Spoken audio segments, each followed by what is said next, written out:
जय श्री राम। अब तक हमने सुना कि रावण अपने दूत शुक को विभीषण के पीछे भेजता है और जासूसी करने को कहता है, क्योंकि विभीषण श्री राम के पास गया है। वहाँ शुक और उसके सभी गुप्तचर साथियों को वानर पकड़ लेते हैं और उनके नाक कान काटने का प्रयास करते हैं, परंतु वो शुक और उसके साथी उन्हें राम की दुहाई देते हैं कि तुम्हें राम की सौगंध है, अगर हमारे नाक और कान को हाथ लगाया तो। फिर लक्ष्मण उन्हें पकड़ लेते हैं और एक पत्र लिख कर देते हैं कि जाकर रावण को सुना दो, जिस पर वो सभी गुप्तचर वापस आते हैं और रावण को बताते हैं कि श्री रामचंद्र जी के अंदर तो अपार बल है।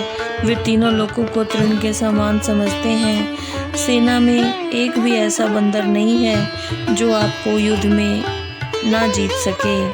सभी क्रोध में हैं, परंतु श्री रामचंद्र जी उन्हें अभी आज्ञा नहीं दे रहे और सभी चाहते हैं दशानन को हाथ से मसलकर धूल में मिलाना। सभी वानर और रीछ स्वभाव से ही शूरवीर हैं। सभी के ऊपर श्री रामचंद्र जी का आशीर्वाद है।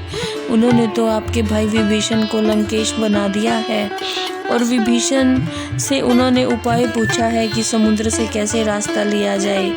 इस पर रावण बहुत हंसता है। आइए अब आगे सुनते हैं श्री रामचरितमानस। तासु वचन सुनी सागर पाही, मागत पंथ कृपा मन माही। सुनत बचन भी सादस सीसा, जो असीमति सहाय कृत कीसा।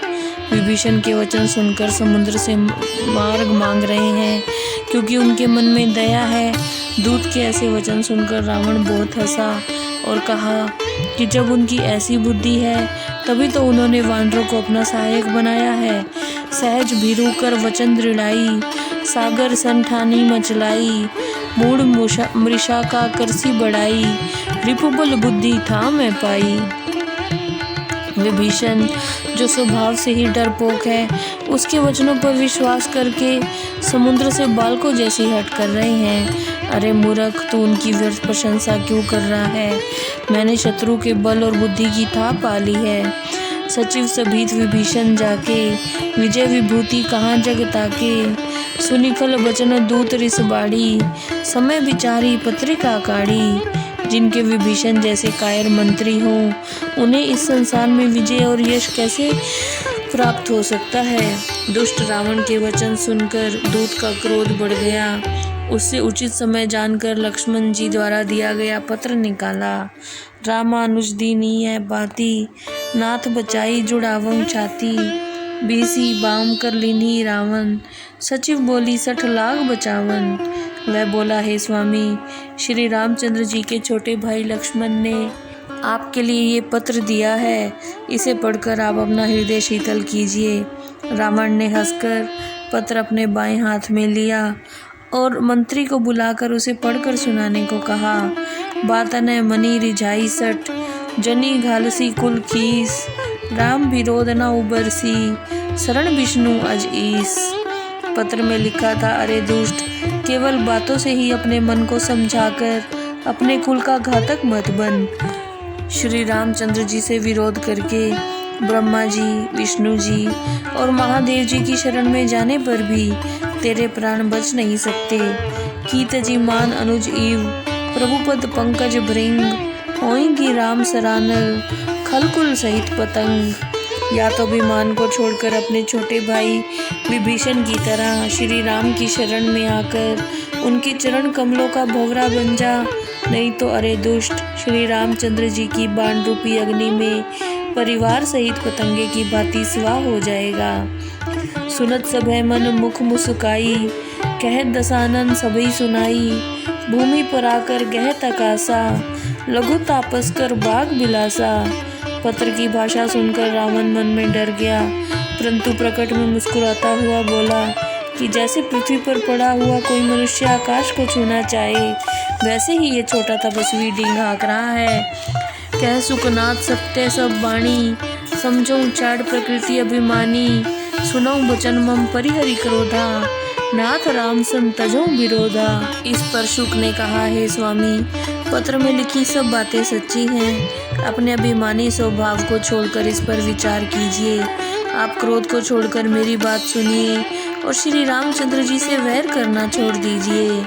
अति कोमल रघुवीर सुभाऊ, यद्यपि अखिल लोका कर राऊ, मिलत कृपा तुम पर प्रभु करई, और अपराध न एक उधरई। श्री रामचंद्र जी यद्यपि तीनों लोकों के स्वामी हैं, फिर भी उनका स्वभाव बहुत ही कोमल है। वो आपसे मिलते ही आपके ऊपर दयालु हो जाएंगे और आपका कोई भी अपराध अपने हृदय में नहीं रखेंगे।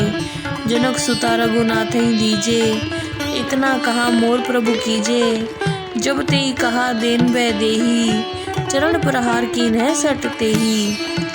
आप जनक पुत्री सीता जी को श्री रामचंद्र जी को सौंप दीजिए। इतनी बात मेरी मान लीजिए। जब शुक ने सीता जी को लौटाने को कहा तो रावण ने कसकर उसको एक लात मारी।